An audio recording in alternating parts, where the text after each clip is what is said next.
now from Nashville, a lovely place, Scottie Nell Hughes, news director for the Tea Party News Network.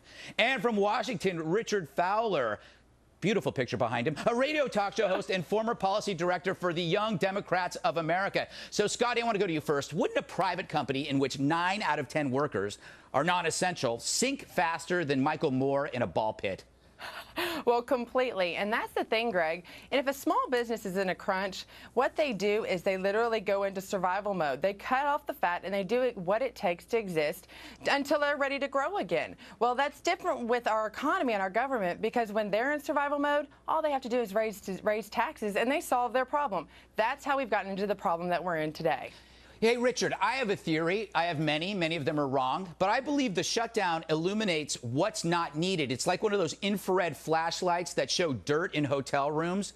Isn't that kind of true? You kind of see the stuff that, maybe we don't need that. You call downstairs and you get a new pillow.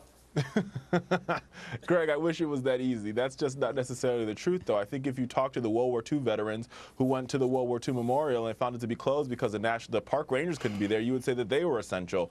Or if you were to talk to the 30 children who need to get cancer screenings from the NIH who cannot no longer get them, you would say they would argue that those staff members are essential. So while there is a distinction between essential and non-essential employees, the non-essential employees are still critical to making this government run.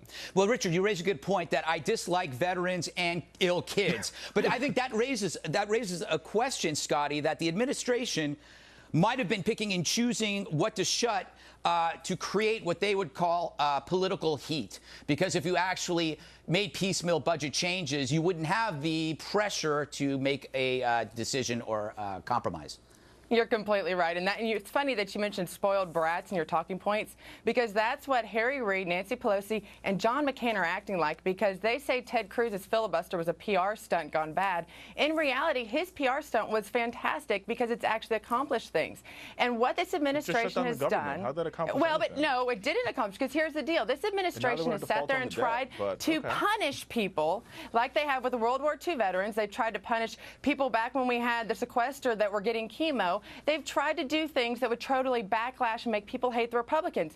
The good news is, despite the liberal media spin, the American people are not buying it. They're seeing through, because the administration is keeping a third of the 1,700 of the staff members of Obama, and we're seeing the congressional, their gyms being open. So the administration's obviously using this to punish those that actually are speaking out against them. Listen, I got to tell you, I wish I could agree with you, but I just don't. The reason why the congressional gym is open is because John Boehner controls that.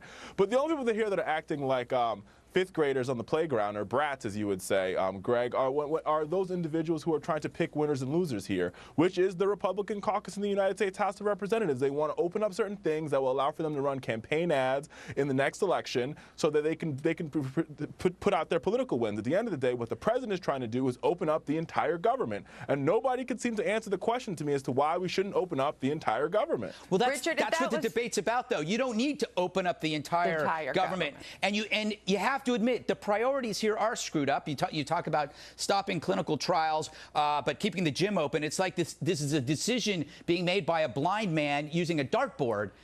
It doesn't make any sense, and you can't use that to say we shouldn't have a shutdown or we shouldn't trim government because it's done incompetently.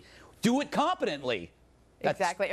And Richard, to your point, in all honesty, yes, guess what? The congressionals and the Republicans level, and their approval ratings are dropping, but Ted Cruz's are going up. The president's are going down. So the American people are siding with what Ted Cruz is forcing them to do, which are make cuts right there. Listen, no, it's simple. These are the lowest ratings that President Obama has had since he's gone into office. Anybody out there listening who wants to back Ted Cruz, that's just fine, because all Ted Cruz will allow us to default on our debt. He will allow us to. He will destroy this country. He will destroy this economy. It's the Democrats that are making us default. It's all political ploys for Ted Cruz, and that's the problem here. Ted Cruz has sent out more fundraising emails than my mom gives sweaters at Christmas, and it's just it's ridiculous.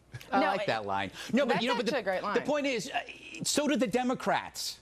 Richard, you guys are guilty of the same thing. If there's a Republican president, I mean, let's go back to Senator Obama, who was okay with defaulting on the debt back before he, discovered politics. But I hear that, Greg, but the Democrats have never once shut down this government under George W. Bush. We always came to the table and always worked with the president. What we've seen from this party is that they will do everything possible, including allowing the good faith and credit of the United States government to go bust to take down President Obama.